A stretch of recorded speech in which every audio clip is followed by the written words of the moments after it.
It's like if you were going to say to somebody, how do you think they make a movie? The first thing, well, they write a script. And that's the bit that Marvel isn't doing. Like, they let them do step one before they move on to anything else. Anyone else in the world would think that is insane, but to them, they've done it before. Even the articles are like, well, they made good movies when they did it like this before. It's like, yeah, but you're setting yourself up for the hardest way to make a good movie, rather than giving you as much opportunity to make something good. If they start at step 2, that's a whole step further than everyone else. So that's faster. It's ahead of the pack. Wow. Yeah. It was Think like of the results. I think it was the Namor actor. It came out and said when all the chairs were there, he found out he was in the movie 5 hours before the chairs had all their things filmed. This is not a movie which is planned in advance. Yeah, he's gonna be there. He's there. Like, wait. So I'm part of this movie. I didn't even get a script. Who cares? You're there.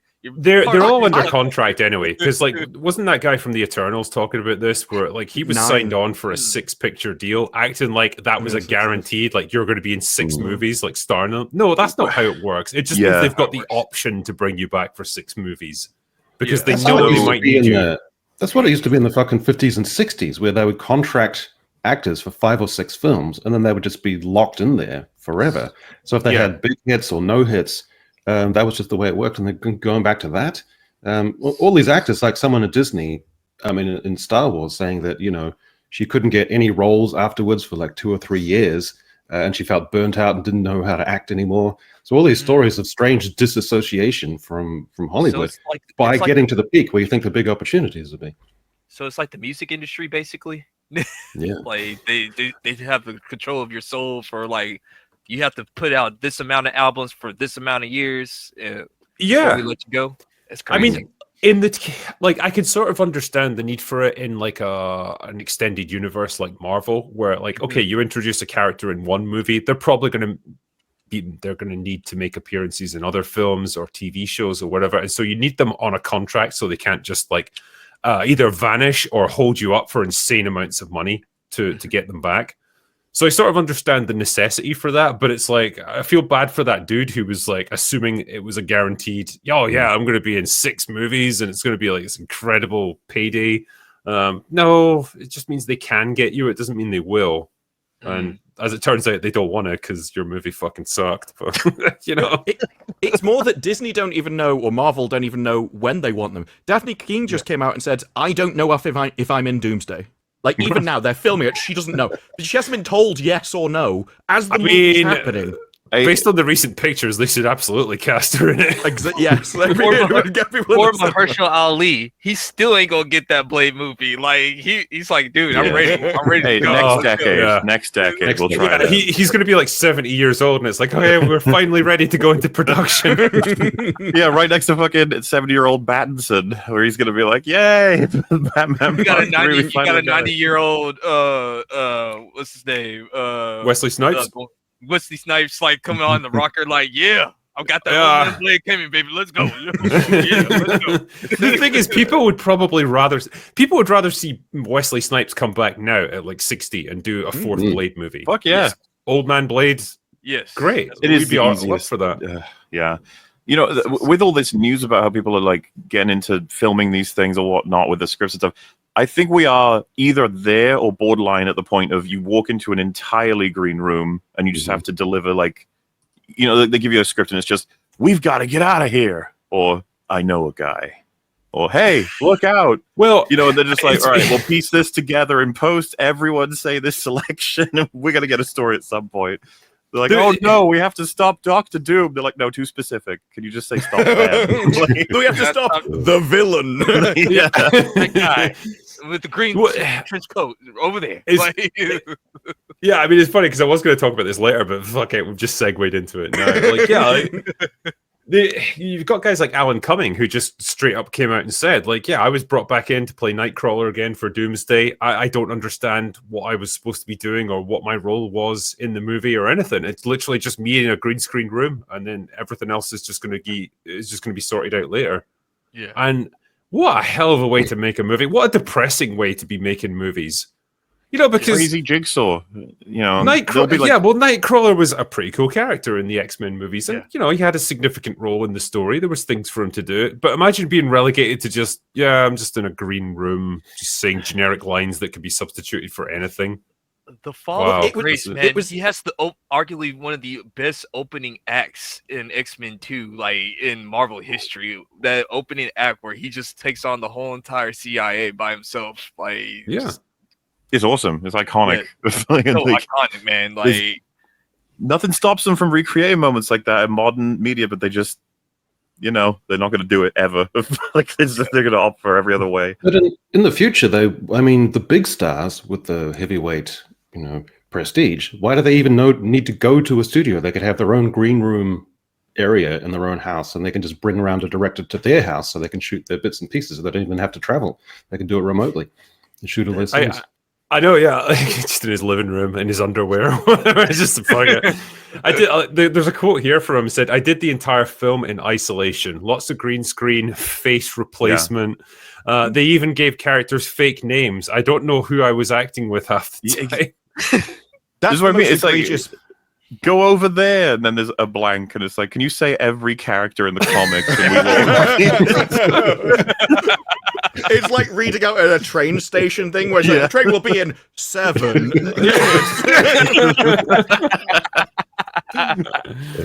But that is the most egregious part of it. Not even, I imagine it's quite difficult to act when you don't know the set you're in because it's harder to put yourself in the role. But when you don't even know who you're talking to because they won't tell you and will just call him like a random code name. I don't know how you're supposed to know even how you're supposed to feel in that moment to represent what you're acting. You're just going to come across as a statue. You're talking to Agent Green, aka Dr. Doom, or something like that. Because this is how I feel. Like, I think the scene is going to probably be the X-Men versus Dr. Doom, and he just solos them all, and like 80% of the Fox X-Men are going to die right there. That's just my opinion on the whole entire thing. But maybe I'm giving them way too much credit on that. I think you're not giving them enough credit. We're going to get like they're going to have the Avengers will battle, the X-Men will battle, the fucking Fantastic Four will battle. Like it's all going to be a big fest of just fighting multiverses and crashing. Then Doctor Doom mops up. I just want the shit characters to show up, like She-Hulk or Captain Marvel, and they'd be like, "Hey, remember me?" And everyone's like, the entire Thunderbolts. No, it's just like people. Bring it on. Like, yeah, the Thunderbolt. Like what? Who the fuck cares? No, really hard. Great, I've got magic. The new Avengers, sir. The new Avengers. You got to get. Oh yeah. New Avengers. Well, man. until they get sued. Yeah, we got to see the results of that court case. Hopefully, they saw that out in Doomsday before we get to the action. It used to be that to have a scene where cool ancillary characters would appear on the screen, and then everyone in the audience would go, "Hey, it's that person," and then this would be like everyone having to puzzle out, like, "Who was that person again?" Oh, I think Chris Evans is coming back for his role as Captain America. So how is that going to work with Sam? Yeah, there's two caps now. I know which one everyone's going to be cheering for. Put it that way. I saw that. I don't know if you guys saw it. It's all like rumor mill stuff, but it was like there's going to be a scene where Cap is fighting someone in his house where he was with Peggy or something. It's just going to blow your mind. It's just like, how the fuck are you going to track this story? It's like, which timeline is that? What does it mean if he dies there or not? I don't know. If he appeared in the old man makeup, that'd be a nice twist. Rebecca Romijn, who plays Mystique, admitted she wasn't sure if she had wrapped filming yet because the script itself wasn't finished. The script hasn't. They haven't finished writing it, she said. We don't know yet. They keep everything very close to the vest themselves in an effort to keep everything under wraps. So actors will become like people who record for video games, where they've got to record every option for a scenario. Yeah. That'd be exciting. I don't know if I had a stroke then, or did you say Rebecca Romijn? I don't know how to pronounce it. Romaine, yeah, it's Romaine. Her surname looks weird, but like it's just pronounced Romaine. Romaine. Right. I'm not a nerd. Forgive me. I met her before. Okay, I forgive you. She was perfect. I honestly pronounced it that way for a long time. Original X-Men, holy shit! You know what? Solidified her as like the best Mystique was seeing Jennifer Lawrence do it. It was like, best female actress. She's the best female action star. People, Molly, you need to get that right. Not just the best; she's the first as well. The first, yeah, that's right. She's the first female action star. She's the first woman. She's the first human. She walked so that she could run. I feel like I'm going to end up making a crash and burn episode on Jennifer Lawrence one day. She has fallen off hard, man. I assume she's not going to be on this, and the only Mystique we're going to get is Rebecca Romijn's version. Thank God. Thank God. Because she's still in pretty good shape as well. I feel like she can still pull it off. Literally. I want them to force her to be Mystique again in Doomsday just for the memes. They could really Now, the people that I'm really worried about is like Patrick Stewart and Ian McKellen. Like I feel bad for them. Like that you gotta have them get back in the chair and put back on the helmet. I'm like, those guys have been done enough. Like Yeah. we need. I mean, sad Patrick now. Stewart's on easy mode. He just sits down. That's all he has to Yeah. do. Yeah. The perfect role. I mean, yeah, when you think about his role in fucking Multiverse of Madness, where he just sits there and goes, no, and then gets his neck snapped. Him using his powers is squinting a bit. It's fine. And dude, Yeah. like that, I think they're gonna be modeling a lot of this shit after that. They'll be like, people love seeing all these characters fight and die. So Oh. let's get Magneto will lift something big that's metal, and then he'll die because someone else who's powerful will fuck him up, and they'll be great. Ian McKellen's just gonna be like, what? Because you guys have all seen that picture, right, where he's filming The Hobbit, and he's just in a big old everything's It's green. miserable. And he's just- Yeah. Yeah. And then It'll you be get that, that but quote this- from him, like, this isn't why I became an actor. Like, And you're not going to get that quote this time because he's just like, yeah, whatever. Like, when do I get to go? Like, I'm When I'm free. getting paid. Like, well, how much was it again? Like, But Patrick Stewart's lost his voice. It's become thin and croaky and wavering. It's It's become- uncomfortable now. it's become worse. It's become wobbly. That's Yeah. that's when you know they're really old, when it starts to wobble like this. yeah. And you know that's the best take they could get as well. So the preceding 10 must have been They're awful. definitely so- going to probably use AI for their voice. I got to I think so, yeah. Yeah. Yeah. It's a shame that to see them get to that point, but you know, Patrick Stewart's been kind of old for about 50 Forever. years now. He kind of looked old True. even in the next the 90s. generation. Yeah. Yeah, the 90s. yeah. I was like, wait a minute. How old are you, man? Like, you've been the same age forever. Like, are you a vampire or whatever? Like, do we have to invite you in or something? Like, It's like that. It's like I was saying earlier. Like, you know, certain actors, they just get old. They get their aging out of the way really quickly, and then they kind of stay the same. Like Jason Statham's another example. He's been 40 years old for the past 25 years. Yeah. Yeah. And- Willem Dafoe has kind of sort of been in that for like 20 years. Willem Dafoe's just been Willem Dafoe. Yeah. I feel like Willem Dafoe is going to evolve like a Pokemon soon and turn into old Willem, like old Willem Dafoe any day now. We'll be like, whoa, Yeah. shit. He's got It's old. when you see it with a beard, and it's like, oh right, yeah, you're really old. Yeah. Like, Yeah. Hey, Lighthouse. But yeah, sure, yeah. this sort of conversation, it always obsesses me because there's just so many of a generation of actors that are like, oh, fuck, you're all on death's door. Because obviously, Terrence Stamp recently. is like, Okay, you're just mad about it. Like, oh, why are you so old? Stop It's just like aging. oh, half of Hollywood. it's so selfish of them to age. I can't believe they chose to do that. But Well, this might be the first time it's really happened because all the other times they had a new generation that had come in years ago, and so they kind of moved into sort of older roles as it is. Whereas now we're trying to get 70-year-olds to do the roles that 30, 40-year-olds would be doing because there is no one else. Unless you want Tom Holland to play them, that's it. Tom Yeah. Holland plays everybody. Or Pedro Pascal.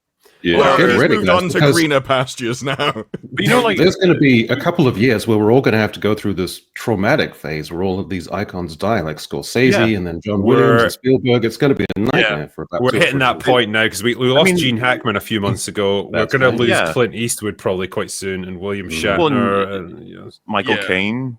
Jack Patterson, Nicholson. and He's obviously- not got much time left, I don't think. Yeah, It's Anthony Yeah. Hopkins, Mauler, you better prepare yourself for That that. one's not going to be Oh, fun that's for gonna be me. I rough. mean, he's Yeah, still that's gonna be making rough. stuff. Yeah. I'm just like, keep making things. Don't stop. Like, Like one of his eyes has got a little wonky now, and it's just Oh, Anthony no. Hopkins can So- actually come back in this movie. I mean, he did play Thor's dad at one point, so you never know. I was watching a scene from Westworld season 1, and I was already struck by like, oh shit, man, that wasn't even that long ago. But his voice is so much stronger in that compared to I Yeah. watched Locked. Didn't think it was that great, but him in it, you can really hear it in the voice. You're like, oh shit. yeah. But he won the Oscar for Best Actor a couple of years ago. Bless him. No, the So, father, yeah. he's fucking amazing. And which, to be clear, One Life, he's also excellent in as well. It's not like he's unable to pull it. I mean, Rebel Moon, what a legendary performance. Oh yes, as the Zack robot Snyder, in man, that. Yeah. like, best Yeah, director but, of all um, time, man, best director of all time. Genuinely, 'cause Thank you, he's Zach. been my pick for like greatest actor ever. So, you know, even on his fucking deathbed, I think he'd be able to pull a better performance than majority of actors. So it's just like, keep going, man. Just do your art, you know. Denzel Washington, like like Denzel still got it. Like, oh yeah, he still looks pretty spry for a 70-year-old. Like, yeah. I mean, he can hold his recently own against the 30-year-old Gladiator somehow in Gladiator 2. Like, He don't know how recently that came out works. though and said he doesn't like movies anymore. He just doesn't watch them. He doesn't see the point. And I'm like, Wow. yeah, is that an age thing, or have you just admitted that modern Hollywood is crap? He actually did. He making pot shop. He doesn't care anymore. He got money. He got like all his kids got money. Like that. He doesn't care anymore. He's like, whatever. He's I getting wonder that how many- thing, though, where yeah. he's Sorry. supposed to have his like he doesn't understand that he doesn't have the physique anymore. So in the Gladiator film, he had his arms bare, but it's got that kind of sinewy old man, baggy, sinuous kind of thing now. Going on. Yeah. Old man, sort of like stringy muscles are kind of scary Yeah. looking. But, J.K. Simmons kind of gone down that road, but like I still love him. He's Yeah. still awesome. Yeah. Shout out to Woody Harrelson, who's also been the same age for 30 years. Oh yeah, he's uncanny, man. Yeah, Yeah. Matthew McConaughey. It's the bald guys. I'm Yeah. telling you, it's the bald guys. They lose their hair, right, and it makes them look older than they are. And then They never age then they again. just essentially don't change. And because Yeah. there's nothing to track their aging process with when you don't have that. So I don't J.K. know, man. Simmons, another guy who's just like, you're not allowed to age anymore. Okay, stop it. You've done enough. Stop getting old. Robert Downey Jr. What do you guys think about his age or whatever? Like, Depends whether he's eaten a steak recently. That Yeah. greatly changes how he looks. That veganism's not doing him any favors, man. Mm. I did want him to come back as the Black Panther just so he could be like off of Tropic Thunder, just like that one time, man. Just like Listen, dude, like a Tropic Thunder 2 that was like an honest, faithful, authentic sequel, having him play like they're in universe Black Panther as part of some movie would be hilarious. Right, yeah. I had to hunt out some quotes when I was doing a review of Primitive War the other day, and it's like I was looking for Robert Downey Jr. in Tropic Thunder, and I got mesmerized by a compilation of all his scenes, and I just ended up watching it from start to finish because it's so what you fucking talking about, good. fool? So fucking good, that movie. Well, in one of the official What you mean comics, by you people? T'Challa has in one of the official comics, T'Challa has a white son. You guys I know, aware? right? It does, yeah. Amazing. Yeah. People blonde. took it really well online. It was, Well, you it's have great. to get a black guy to play the white son so that Robert Downey Jr. can play the other Yeah, brother. yeah, that would be awesome. Right, yeah. Well, that's what I mean. The plot for Tropic Thunder 2 could be like, who could we possibly hire as a white guy to play a Wakandan brother? And he's just like, I could do it. I can do it. Oh It's my like, God. fool, I'm back. I'm ready. I'm ready. I did like this summary of like the directions for basically any actor in this in Doomsday. You're talking to Dr. Slightly Camp and you're a bit irritated about something. And action. I can see that being pretty much Was what what, they get. what Disper said, right? It's like, oh my God, look out, it's Dr. Doom. Yeah. I like it if they began Tropic Thunder 2 with the trailer for Tug Speedman's 40-second sequel to Scorcher. That'd be quite good. Yeah. Somebody leave the fridge open. I did like this one as well. With so many fucking people showing up in Avengers Doomsday, the movie will be like trying to solve a 1,000-piece puzzle, and half the pieces are missing. At this point, the only character worth investing in Marvel at the moment is John Walker. Pretty I much. did Yeah. like John Walker. 63 actors, like 63 characters on this movie. That's been, from what I remember, has been reported. That's what's going to be on the movie or whatever. How what do you guys think? How long do you think the first movie is going to be? Like, you know, is it going to I be think they've 3 given the hours, to times. 2 hours? Yeah. They I think gave it'll be like estimated 2.5 times at one hours. point. But yeah, each actor is going to get about like 30 seconds of screen time and then die or just wander off Yeah. and leave. That's all you're And going to get. It's just Every day I see on Twitter, so and so is now going to be in the movie. If it keeps on, I'm going to wonder if I'm in it. Like, We're all the in amount it, of man. people that keep getting added to it. I like how you can't even make the jokes like, oh, even Pedro Pascal. But no, yeah. yeah.